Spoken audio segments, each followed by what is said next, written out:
probably the worst pay-per-view of this year is happening this weekend. And yeah, just like every fight on this card is just pretty average. You know what I mean? Like even the main event is like. It's like I'd rather have Gaethje in there, you know what I mean? It's still going to be a war, it's still going to be a scrap, it's still going to be a 5 round scrap. I don't think the finish is going to happen, but I'd rather have Gaethje in there so they can settle that trilogy. Like we know who probably wins this fight, both in their primes, but one's not in their prime, one is in their prime, kind of. But yeah, let's just get straight in the prediction video, eh? We're gonna go with the main event, which is Max Holloway and Dustin Poirier. I don't know who I'm gonna choose. Like it's like everyone's going, well, Max is younger, Max is in his prime, Max did really well against fucking what's his name, Poirier before he got knocked down. And I'm just like, yeah, that's true. But it's like at the same time we're acting like Dustin Poirier is just some like absolute scrub who's just getting absolutely battered by everyone. It's like I don't know. I don't know who I'm gonna choose for this. I'm edging Max Holloway, but then I'm looking at the first fight and I'm just like, every time Poirier would hit him with a left straight, he'd just rock backwards. He just rock backwards. Like, he was not reacting to the punches well at all. And as well as that, it's like Dustin Poirier can wrestle. If he needs to wrestle, he can wrestle. And yeah, it's like I really don't know who's gonna win this one. It's like Dustin Poirier's improved his grappling, but his like striking has kind of digressed. While Max Holloway's improved his striking and grappling, is pretty much stayed the same. Like he can defend a takedown, well done. I don't know. I really don't know. I'm gonna go Max Holloway purely off the age, but like for every point you can make for Max Holloway winning, because I fucking hate this horrible fan base. Horrible fan base. They're fucking horrible. No matter what you say, if I said Dustin Poirier right now, the minute Dustin Poirier gets like slumped in a minute, how did you think that Dustin was going to win in his retirement fight?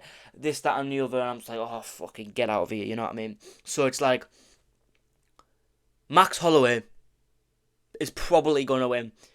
I feel like his striking is just improved quite a bit. But then I'm looking back at it and I'm like, he's more of a volume guy now. Doesn't really land any significant strikes.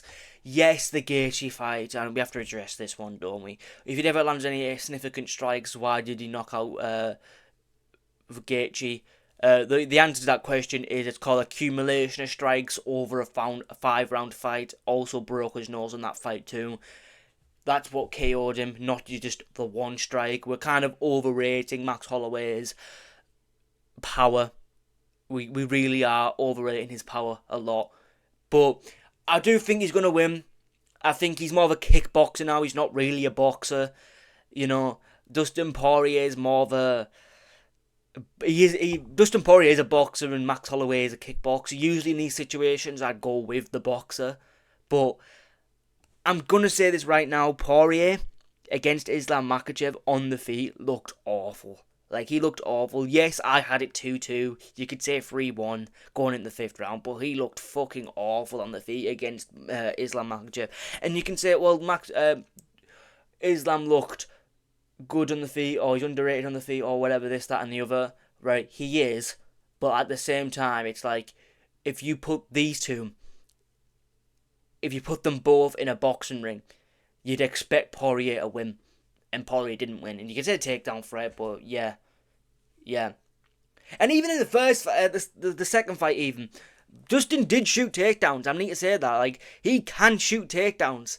But he's just, he's not good at actually getting it to the ground. And Max Holloway has great takedown defense. So I don't think he's going to get it to the ground. He could wrestle this, though. He's been training with Gamrot. Gamrot is probably like, if Dustin Poirier is 6 in the division and Max is 5, Gamrot should be like fucking 3 in the division. Like, you know what I mean? I know he lost at Hooker, but that could go either way, and his name was fucking Gamrot. He'd probably get the decision. But yeah, I really don't know. I'm gonna go with Max. It could go either way. It's a 50. This is the definition of a 50-50 fight. These could fight at any point in their career, and it's a 50-50. It could go either way. Yeah. Max Holloway's like improved so much in his striking, while Dustin Poirier's only improved his grappling, and it's like, you know, This won't be much of a grappling fight unless Dustin Poirier wants to make it a grappling fight. But yeah, moving on to the co-main event, which is Paulo Costa versus Roman Kopylov. I'm going with Roman Kopylov. I don't really have to explain myself. The guy on the left lost to Marvin Vettori. The guy on the right has lost to Anthony Hernandez, who's at the top of the division. Do I have to say anything? Do I have to explain a bit? You know, it's like, who in the last couple of years, who's Paulo Costa beat? Oh, Luke Rockhold coming off a KO loss 3 years ago. Class. You're practically John Jones at that rate, you know what I mean? So, I'm going with Roman Kopylov. I don't have to explain myself. If you think I have to explain myself, then you're probably a casual viewer of the sport. But yeah, moving on. Kevin Holland versus Daniel Rodriguez. Now, this is a pretty underrated fight. Like, Daniel Rodriguez is meh, but so is Kevin Holland. But he's showing improvement in his career. Like, you know, every fight he seems to be, like, since he's moved back down to 170, he seems to have found his groove in the division. But there again, Vicente Luque was tagging him. So can Daniel Rodriguez. And Daniel Rodriguez, actually, there's a massive reach disadvantage. I didn't think there was that much of a reach disadvantage. Fucking hell. He's got gangly fucking arms. That's wild. So anyway, my issue with Daniel Rodriguez is when he hits someone clean, he kind of barrages him with like 2 massive hooks, just waiting to be countered. I could so see a TKO happening from Kevin Holland. I can just so see just a counter right straight down the centre, dead. But I'm going to go with TKO, Kevin Holland. Kevin Holland seemed to have found his groove at 170. That needs to be said. Yeah. We could have made a Colby Covington fight, though, or something. Like, I think Colby Covington should fight, like, Gilbert Burns, because, like, they're both on a losing streak. But if you want to, like, boost up, like, careers, Kevin Holland versus Colby Covington is the fight I make. You know what I mean? Not Daniel Rodriguez. Who's Daniel Rodriguez done the last year other than get KO'd by fucking Ian Gary? You know? He's kind of just known as that guy got head kicked by Ian Gary. You know? But moving on. Danny Ige versus Pitbull. I'm going with Danny Ige. I think you need to be like some level of good. Like, what you showed me in your last fight was nothing. Danny Ige showed me in a lot of his career, on the exact same card actually, that he's still around, he's still good, he can still do it. It was an early stoppage against Sean Woodson, but it's Sean Woodson, who cares? But yeah, Pitbull is kind of, you know what I mean? He's kind of, you know, he's average. You know, I don't want to call him shit, but he's average. He's just average. There's nothing really good about him. You could say he's out of his prime. He probably is, but he showed me nothing in that Yair Rodriguez fight. And Danny Ige, you have to be some level of good in the sport to like beat Danny Ige. Like, Danny Ige should have probably beaten Bryce Mitchell. I love Bryce Mitchell, but he should have lost that fight. Yeah, he landed good shit on Bryce Mitchell. Coming off a KO win, that'll probably boost his ego a bit too. He'll have a bit of confidence coming in. So yeah, I'm going to go with Danny Ige. Danny Ige is always entertaining. There's nothing really, like, you don't really watch a Danny Ige fight and go, that's a boring fighter. He's not. But yeah, moving on. Michael Johnson versus Zell Huber. Now, this is a pretty easy fight to predict. Michael Johnson seems to have a resurgence in his career, but then you're like, who's he beating? Is he beating, like, fucking outside the rankings guys? No, he's fighting just outside the rankings scrubs. So it's like, nah, I'm going to go with Zell Huber. Zell Huber doesn't get tagged, he'll win. I think Zell Huber's pretty underrated in the division. Yeah, even his war against Ribovic, he still hasn't given the respect he needs. So I think a fight with Michael Johnson, who's kind of a legend, veteran in the sport, will be a good thing for him. Yeah. Yeah,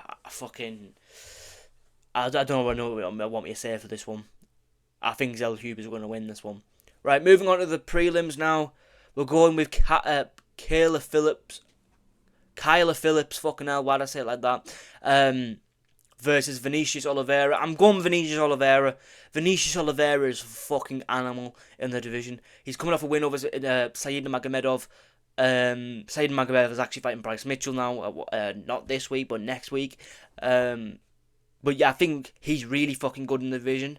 And Vinicius Oliveira is he's that guy. He really is that guy.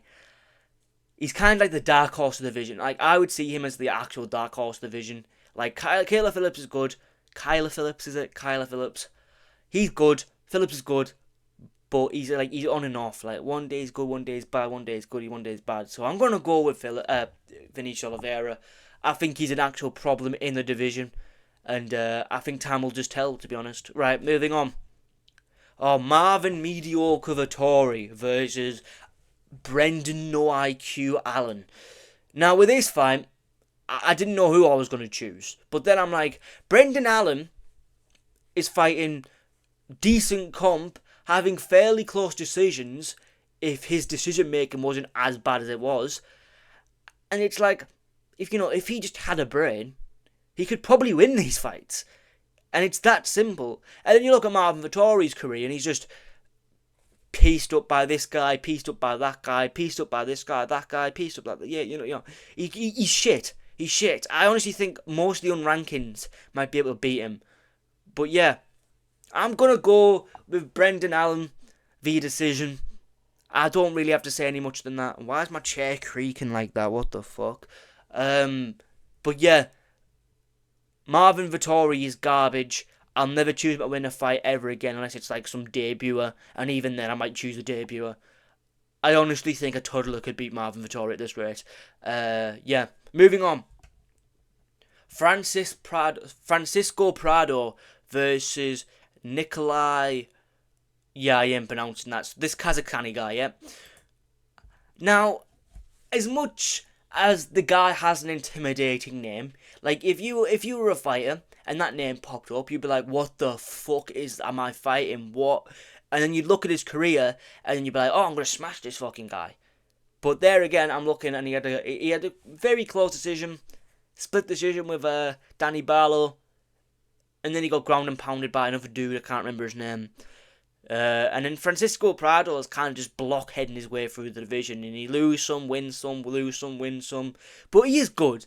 He is good, and I think his team needs to like sit him down and be like, right, we're gonna focus on this, that, and the other, like the obvious stuff in his game that needs to be fixed. And I think like he could be good in the division. But yeah, also I've just realised he's from Ukraine, and yeah, Prado's winning because Ukraine is just. I'm joking. Like Ukraine is like a good country. You know what I mean? Francisco Prado, I'm gonna choose to win. I think he is pretty decent level. And it's like anyone decent he loses to, but anyone not decent he will like beat them pretty convincingly. This fight is a pretty even matchup, but I think it's pretty obvious that Prado's gonna win. I think they're kind of giving him a layup because he's on like a couple of fights scared loss. I think.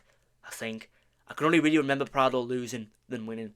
And Nikolai has done nothing but lose, even if it's a close decision.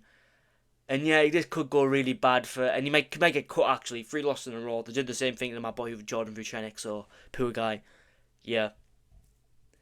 And then we're gonna go to this fucking Cameroonian guy. Let's just say that. Versus Robert Valentin. Where's Valentin from? Switzerland. I like Robert Valentin. I do like him, but I'm choosing I almost said Nigerian. I'm choosing the guy from Cameroon. He's a monster. He's an actual fucking monster. And brutal first round finish. I don't have to explain. Watch a fight. You'll know what I mean. Yeah, he's a monster in the division. I don't know if anyone beats him. Moving on, Adam Fugiet versus. Islam fucking whatever that second name is. I watched his first fight. Who fuck's that outside my house? I watched his fight in the Contender Series. He kind of just hurt him early and finished him, so there's nothing I can really go off of that. But then I'm looking through his career and it's like finish, and I'm like, and Fugiet is good, but I don't know. I don't know. I think Fuji is good, but I feel like powerful guys he's going to struggle against. And yeah. And as well, I am struggling to believe that he's a welterweight. Like, just looking at him. 6'1". Yeah, I don't believe you. I don't believe you, mate. But Islam is probably going to win this as well. Obviously, his name ends in a V. So if he gets his 3 seconds of control time, oh my god, this is unworldly. You'll hear Joe Rogan commentating saying that this is like some sort of fucking, world beater right here for getting his 3 seconds of control time against the fence. But yeah. Moving on. Jimmy Crude versus Martian Prachnio. Now, this is like the battle of like... So, Jimmy Crude is the definition of I beat anyone who's meh in the division. He's just meh. Anyone who's meh in the division, he will beat them. Martian Prachnio, there's like a level of fighter he cannot beat, and that level of fighter is like a Jimmy Crude. So, I'm going to go with Jimmy Crude. And I don't really think that's a bad decision necessarily. Just sort of looking at the careers. Like, I watched one Jimmy Crude fight, and I watched one Prachnio fight, and I was like, yeah, Jimmy Crude's winning. But then I was like, looked at the record, and I was like, yeah, sort of sealed the deal for me. So yeah, I'm gonna go with Jimmy Crude. He's kind of lost to better opponents and beat better opponents, while Prachnio's kind of lost to like every decent fighter he's fought. Yeah, it's kind of L for him. And Ryan Spann versus Rebeski. I don't know. Yeah, something is telling me this is a heavyweight bout. Wow, okay, this is a heavyweight bout. Maybe I've changed my mind then. If this is a heavyweight bout, I should probably take this into account more often. Ryan Spann versus Bretsky at heavyweight. Bretsky's kind of lost to everyone though. Like, I think I looked at his record, and he's lost to everyone. I watched one of his fights and he looked awful. I'm gonna go Ryan Spann. I'm not confident in it. Ryan Spann looked terrible at heavyweight against Waldo Cortez Acosta. But Waldo Cortez Acosta just beat fucking Spivak, which he shouldn't have won, but like still, yeah. Yeah, what do you really want me to say at this rate? You know what I mean? Ryan Spann's pretty meh. He's average. And how did this guy beat my boy fucking Reyes? Reyes is a G, man. You know what I mean? So yeah, I'm going to move on to the next fight, which is Bruno Ferreira versus Jackson McVeigh. I think that was a pretty easy pick and win. It's Bruno Ferreira. He's had fights in UFC, and it's like, I'm looking at the bodies, right, which is a bit gay, you know what I mean? Like, let's stay away from that stuff. But this is a middleweight bout, and I think if you look at both of them, who looks like he looks like a flyweight. Jackson looks like a flyweight. Come on, and it's like if Bruno hits him, he might just collapse. If Bruno takes him down, he might just rape him. You know what I mean? You know. What can I say? You know. So I'm gonna go Bruno Ferreira. It's a pretty obvious choice, especially when you watch the fights. It's pretty fucking obvious. But you never know. This could go really awfully. And the next fight just saw was a woman's fight. So where is the coin, the mythical coin to do a coin flip on? Yeah. I'm gonna go Carly Jewis. The one in white shorts. I'm gonna go with that one. I saw she had a knockout on her record, and that's pretty cool for a woman's fighter. While I've never watched Nicole, so yeah. I will not be watching this fight. I'll be waiting about 30 minutes and then watching Jackson McVeigh get slumped out cold. Yeah. But overall, I've got this one. Then I've got Bruno Ferreira. Then I've got Brian Spann, Jimmy Crude, Islam, Cameroonian guy. I'm not even going to try. Is it Guitar? I don't know. Prado, Allen, Oliveira, Selhuber, Ige, Kevin Holland, Cop your love, and I'm gonna go Max Holloway. Yeah, but I really don't know. This is evens, man. This could go either fucking way. And if Dustin wins, I'm gonna feel like such an idiot. I might. No, I'm not. I'm not switch. I might switch my pick in the middle of the week. You never know. Subscribe for that. Subscribe in case I change my pick in the middle of the week. But yeah, subscribe, comment your predictions, and yeah,